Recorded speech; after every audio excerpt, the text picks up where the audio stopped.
The sun had barely climbed over the low, rust-colored rooftops of Willow Creek, a forgotten town tucked between dry hills and endless dust roads.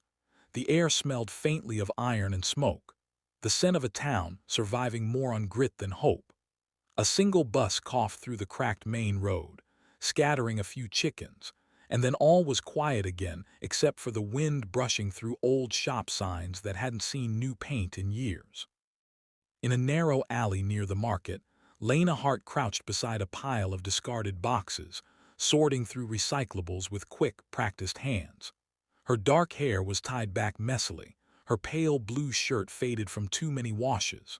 The morning light caught on the small scar above her wrist, a reminder of all the work she'd done just to keep breathing, just to keep her little girl fed. "Mommy, I found another one." A small voice chimed from behind her. Mia, 6 years old and wearing an oversized t-shirt with a faded cartoon on it, ran toward her holding a half-crumpled water bottle like treasure. Her cheeks were smudged with dirt, but her eyes, large, bright, and unbreakably gentle, shone like glass catching sunlight. Lena smiled despite the ache in her chest. "Good job, baby. That's 5 today. Let's see if we can fill this bag before Mr. Hale opens his shop, okay?" Mia nodded proudly and bent down to help. Her tiny fingers were quick and precise, mimicking her mother's every move. She didn't complain, didn't ask for toys or treats like the other children sometimes did. She just worked beside her mother with the quiet focus of someone who understood, far too early, what struggle meant. By noon, the two of them walked down the road toward the recycling shop, carrying 3 bags filled with bottles, cans, and scraps of cardboard. Sweat dripped down Lena's neck, but she straightened her posture when she saw the townspeople watching. Pride was the one thing she still had left. Mr. Hale, the kind-faced shop owner, greeted them with his usual warmth. "Morning, Lena, Mia. You're early again." "Trying to beat the heat," Lena said, setting the bags down. He smiled at Mia and slipped her a wrapped candy. "That's for my little helper." Mia grinned wide. "Thank you, Mr. Hale." Lena accepted the few crumpled bills he handed her, counting them quietly. Enough for a little rice and medicine. Maybe enough for the electric bill if she stretched it. But when she looked at her daughter, her tiny shoulders, her soft hair sticking to her forehead, a pang of guilt stabbed through her. Mia deserved a childhood, not this endless scraping for survival. Still, she smiled. "Come on, sweetheart, let's get lunch." They walked hand in hand through the marketplace. Vendors called out prices, selling fresh vegetables and cheap trinkets. Lena bought a small loaf of bread and a few apples. It wasn't much, but Mia's laughter made it feel like a feast. That same afternoon, several miles away, the glass tower of Cole Industries shimmered in the city skyline. Ethan Cole, the man whose name it bore, stared out from his 50th floor office with a face carved from calm indifference. He wore success like armor, black suit, silver tie, every gesture measured, every word deliberate. "Sir, the Willow Creek Project's investors are asking for a site visit next week," his assistant, Nora, said, standing at the doorway. Ethan barely nodded. "Make the arrangements." He didn't glance at the file on his desk, but the name of the town, Willow Creek, printed in bold at the top caught in his peripheral vision like a ghost. For a reason he couldn't explain, it made him pause. He hadn't been there in over 7 years. "Anything else?" he asked flatly. Nora hesitated. "Sir, the charity board sent another letter. They're requesting your presence at the orphanage fundraiser again." Ethan's jaw tightened slightly. "Decline it. Send a check instead." "Yes, Mr. Cole." When she left, he let out a slow breath and looked back at the skyline. People always thought power brought freedom. They never saw the loneliness hiding underneath, the quiet, constant hum of guilt he couldn't shake no matter how much he built, no matter how much he gave away. That evening he found himself scrolling through project proposals, and once again Willow Creek appeared on the screen. His company was planning a new logistics hub there, one that would bring jobs and modernization to the small, struggling town.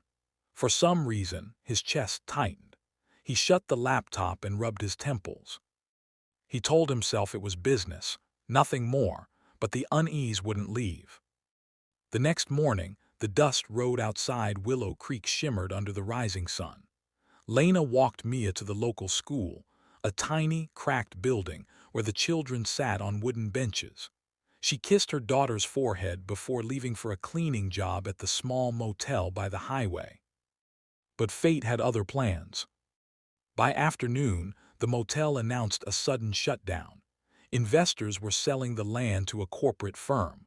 Lena stood among the employees, clutching her apron, feeling the floor slip out from under her. "What'll we do now?" someone whispered. She didn't answer. Her mind raced to Mia, to the bills, the medicine, the unpaid rent. As the sun dipped low, she sat on the curb outside the motel, head in her hands, her last paycheck folded tight in her pocket. The air felt heavy, hopeless. That's when a convoy of black cars pulled into the town square. Dust swirled as the doors opened. Out stepped Ethan Cole, the same man whose name appeared on the foreclosure papers that would soon displace half the town. The townspeople whispered as he walked by, the billionaire in his tailored suit visiting their forgotten world. Cameras clicked, officials shook his hand. But Ethan barely heard them. His gaze drifted across the street, where a small girl stood by a dumpster, holding a trash bag almost as big as herself. Her face was dirty, her hair tied in crooked braids. She looked up and their eyes met. For a second, everything around him blurred. The crowd, the noise, even the sun itself seemed to fade. All that existed was the quiet innocence in that little girl's gaze. Something about it stirred something buried deep, something he'd spent years trying to forget. He took a step closer, curiosity pricking his calm exterior. Mia tilted her head. "Are you here to take our home too, mister?" she asked softly. Her voice was small, but her honesty struck him harder than any accusation. Before he could answer, Lena appeared from the alley, breathless, pulling Mia protectively behind her. "Mia, don't talk to strangers," she said quickly, her tone sharp but trembling. Ethan turned to her, and for a moment time stopped. He didn't know her, and yet something in her eyes felt painfully familiar. "Sorry," Lena murmured, leading her daughter away. Ethan stood frozen in place, the world spinning quietly around him, haunted by a child's question that refused to fade. "Are you here to take our home too, mister?" That night, the neon lights of the town flickered weakly as Ethan Cole sat inside his sleek black car parked near the old diner. His team had returned to the city, but he had told his driver to stay behind. "I need a moment," he'd said. What he really needed was silence, a chance to breathe, to understand why the face of that little girl kept replaying in his mind. He leaned back, staring through the windshield. The streets were mostly empty now, except for a few people closing their shops. Then he saw her again, the same girl, Mia, walking beside her mother under a flickering street lamp. Lena held her hand, a plastic bag of groceries swinging lightly. They were laughing about something small, something normal, and that laughter struck him harder than anything else. It wasn't the sound of wealth or comfort or luxury. It was the sound of survival, fragile but real. He opened the car door before he could stop himself. Lena noticed the man from earlier crossing the street toward them. Her steps faltered, instinctively pulling Mia closer. "Can I help you?" she asked carefully, her voice polite but distant. Ethan hesitated, unsure of what to say. "I saw you earlier today. I wanted to apologize for the confusion. I didn't mean to intrude." Her shoulders stiffened. "You didn't," she said quickly. "We're used to people starring." He winced at her tone, not rude, just tired. A kind of fatigue only hardship could carve into someone. "May I at least offer a ride home? It's getting dark." "No, thank you." He nodded slowly, watching as she led her daughter away, their figures shrinking into the amber glow of the streetlight. But as they disappeared, something in him whispered, "Don't let them go." The next morning, Ethan drove back to the town square pretending to inspect the project site, though his eyes kept wandering toward the smaller streets. He didn't know why he cared. Maybe it was pity, maybe curiosity, or maybe it was the way that little girl had looked at him, unafraid, but deeply disappointed, as if she'd expected more from him before even knowing who he was. When he finally spotted them again, Lena was sorting plastic near the market, and Mia was humming softly beside her, tying small bundles of recyclables with string. He approached quietly, crouching near the little girl. "You work hard for someone your age." She looked up at him and squinted. "You again. Mommy said rich people don't talk to us." Ethan smiled faintly. "Maybe your mommy's wrong about that." "She's not wrong about much," Mia replied seriously, tilting her head. That made him laugh, an honest, soft laugh that surprised even himself. "I can tell she's smart. What's your name?" "Mia Hart," she said proudly. Hart, the surname brushed something sharp against his memory, like a whisper he couldn't fully catch. "That's a nice name," he said quietly. "Do you go to school, Mia?" "Sometimes," she admitted. "But Mommy says we can't afford books right now. She teaches me instead." Lena turned at that, realizing who her daughter was talking to again. "Mia," she said gently, "go wash your hands, honey." When the child was gone, she looked back at Ethan, guarded but calm. "I appreciate your kindness, Mr. Cole, but please, we're fine." He studied her face, the tired eyes, the faint freckles across her nose, the quiet strength in her expression. She was beautiful in a way that life's storms couldn't erase. And for a reason he couldn't explain, she made his chest tighten with something painfully familiar. "Do I know you?" he asked softly. Lena froze. Her hand trembled slightly as she tied a knot. "I don't think so." But her voice broke just enough for him to notice. That night back in his hotel, Ethan couldn't sleep. He searched through old files, trying to connect the dots. Something about Lena Hart nagged at him. Then he found it, a name in a long-forgotten email thread from 8 years ago. Lena Hart, the intern who had worked briefly in the research division before abruptly resigning. The same month his company transferred him overseas. He remembered the scandal vaguely, a project manager accused of taking advantage of a junior employee. HR had settled it quietly. Ethan had been too focused on expansion plans to care back then. He hadn't even met the woman involved.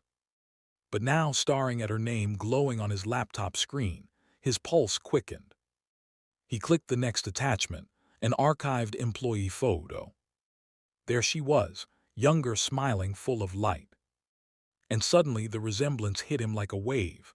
The eyes, the small, delicate mouth. Mia looked exactly like her. And then he saw something else, something that shattered him completely. In a grainy HR note at the bottom of the file, a detail he'd never noticed before. Employee resigned due to pregnancy. He closed the laptop, his hands trembling. For the first time in years, Ethan Cole, the man who'd built empires and destroyed rivals, felt powerless. The next day, he returned to Willow Creek. He found Lena near the park, fixing a broken bicycle for a neighbor's kid. She didn't notice him at first, until his shadow stretched across the dirt. "Mr. Cole," she said quietly, standing up, "you shouldn't be here." "You didn't tell me," he said, his voice calm but tight, "about Mia." Her eyes widened, but she didn't answer. "Is she mine?" The silence between them was louder than any confession. Finally, Lena exhaled, her voice cracking. "You weren't supposed to find out. I didn't want your pity, Ethan. I didn't want your money. I just wanted her to have a life without your world in it." He stepped closer, searching her eyes for anger but found only sorrow. "Why didn't you tell me?" "Because back then you were already gone," she said. "And when I found out you were in another country, married to your career, I wrote once but no one answered. I took that as an answer in itself." He ran a hand through his hair, guilt clawing at him. "I didn't know." "I know," she whispered. "That's what made it easier to forgive you." Her words broke him, forgiveness when he deserved none. He looked toward the small figure of Mia playing with a stray dog in the distance. Her laughter echoed softly through the park. "She deserves more than this," he said. "Let me help, please." Lena shook her head. "Help how? By buying her life like you buy everything else. She doesn't need a billionaire, Ethan. She needs a father who will stay." That hit harder than she realized. He lowered his voice. "Then let me stay." She turned away, wiping a tear she didn't want him to see. That night Ethan sat in his car outside their home, a tiny shack on the edge of town, watching the faint glow of candlelight through the window. Inside, Lena read Mia a bedtime story, her soft voice drifting through the half-open window. It was the first time in years he'd felt peace, and the first time he realized what home truly meant. When the light went out, he whispered to the darkness, "I'll fix this, I promise." The next morning, he made his move. He halted the demolition of Willow Creek's properties, redirected funds into a community redevelopment plan, and quietly transferred money into anonymous accounts that erased Lena's debts. But he didn't reveal his hand. He wanted to earn his way into their lives, not buy it. By the end of the week, Willow Creek was buzzing. Rumors spread that the billionaire had changed his plans. Jobs reopened. Shops revived. And one evening, when Lena stepped outside her house to find Ethan waiting with a small bouquet of daisies, her mother's favorite flower, she finally smiled through her tears. "Why are you doing this?" she whispered. "Because I finally remembered what matters," he said. And for the first time, she didn't stop him when he knelt to hug Mia. Weeks passed, and Willow Creek began to change, not through press releases or corporate promises, but through small acts that carried quiet power. The broken park benches were replaced. The community school reopened with new funding. And the people who had once eyed Ethan Cole with bitterness now nodded at him with cautious respect. But for Ethan, none of it mattered unless it reached the two people who had unknowingly changed everything. Every morning, he would stop by the small corner bakery near Lena Street, picking up muffins for Mia, though he always left them at the doorstep anonymously. Sometimes he'd catch a glimpse of her laughing as she found them, that small, pure joy that kept him coming back every day. He had all the wealth in the world, yet he was learning for the first time what it meant to earn something priceless. One morning, as he approached, he found Lena already waiting by the fence, arms crossed but eyes softer than before. "You're not very good at hiding," she said. He smiled faintly. "I wasn't trying to." She sighed, stepping closer. "You've done a lot for this town. People are talking." "I'm not doing it for them." "Then who?" His gaze drifted toward the window, where Mia was drawing something on the fogged glass, a heart, with 3 stick figures inside. He didn't have to answer. Lena followed his eyes, and something in her expression cracked. "You can't just walk back into our lives and fix everything, Ethan." "I know," he said quietly, "but I can start." That evening, as the sun dipped below the hills, Lena invited him in for the first time. The house was small but warm, the scent of stew simmering on the stove, a faint tune playing from a radio. Mia bounded up to him, her smile wide and fearless. "You came back." Ethan knelt, ruffling her hair. "I told you I would." "Mommy says you're helping people," she said proudly. "Does that mean you're a hero?" He chuckled softly.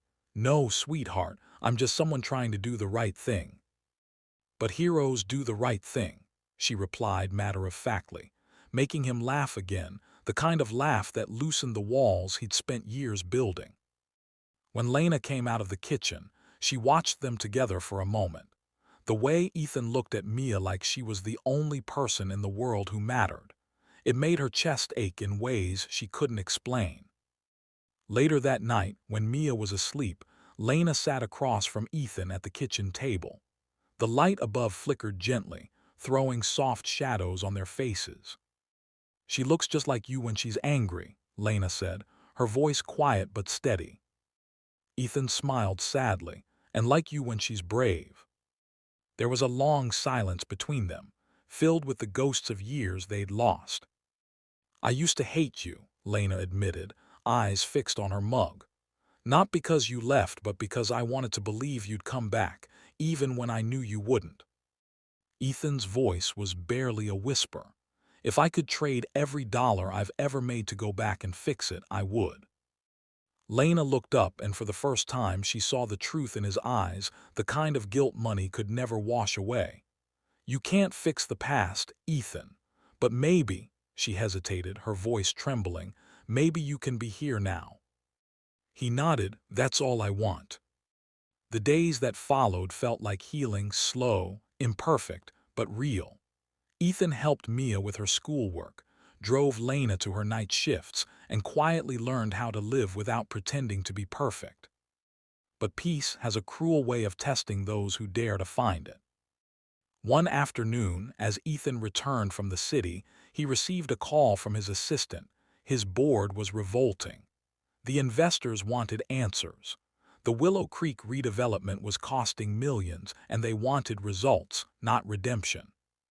Mr. Cole, the voice said over the phone, sharp and cold, they're threatening to remove you as CEO if this continues.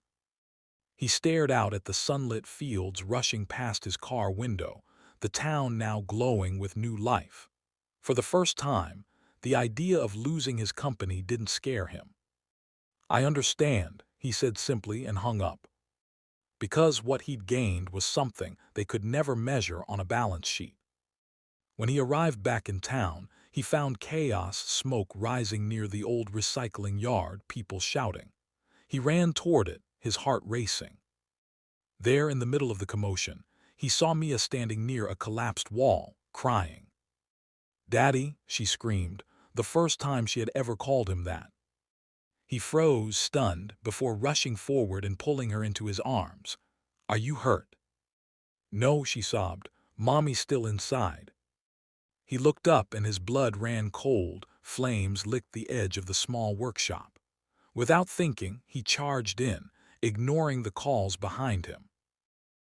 Inside, smoke filled the air, thick and suffocating. He found Lena pinned under a fallen beam, coughing weakly. "Ethan, get out," she gasped. "Not without you." He gritted his teeth, forcing the beam up just enough to drag her free. His lungs burned, his suit blackened, but he didn't stop until they burst through the doorway into open air. The crowd erupted in shouts and tears. Mia ran to them, wrapping her small arms around both. Ethan coughed, his vision spinning. "You're safe now," he murmured, before collapsing into Lena's lap. When he awoke hours later in the hospital, the first thing he saw was Mia curled asleep on a chair beside his bed, clutching his hand. Lena stood nearby, her eyes red but shining. "You scared us," she whispered.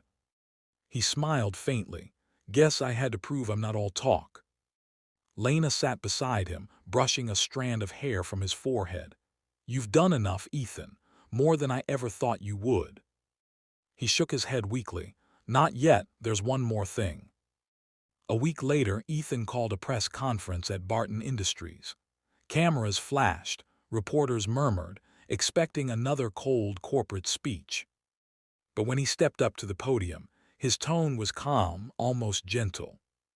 "I've spent years building walls between myself and the world," he began. "But a small town and two people who had every reason to hate me taught me that true wealth isn't what you keep, it's what you give." He paused, taking a deep breath. "Today, I'm stepping down as CEO of Barton Industries, and I'm transferring majority ownership of Willow Creek's redevelopment project to the people who live there." The room erupted into chaos, questions, disbelief, but Ethan didn't wait to answer. He simply smiled and walked away, his heart lighter than it had been in years. Months later, spring returned to Willow Creek.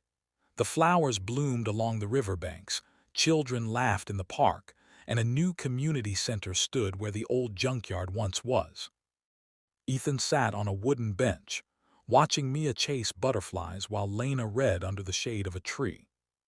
She looked up and smiled. That same quiet, forgiving smile that had haunted him for years and now healed him completely. "You really gave it all up," she said softly. He nodded. "I gained something better." Mia ran to them, holding a wildflower in her tiny hands. "For you, Daddy," she said proudly. He took it, tears threatening to spill. "Thank you, sweetheart." Lena leaned her head against his shoulder, her voice a whisper. "You kept your promise." He looked out across the town, their town glowing in the golden light. "No," he said, "we did." And for the first time in his life, Ethan Cole, once the coldest man in the boardroom, finally felt warm.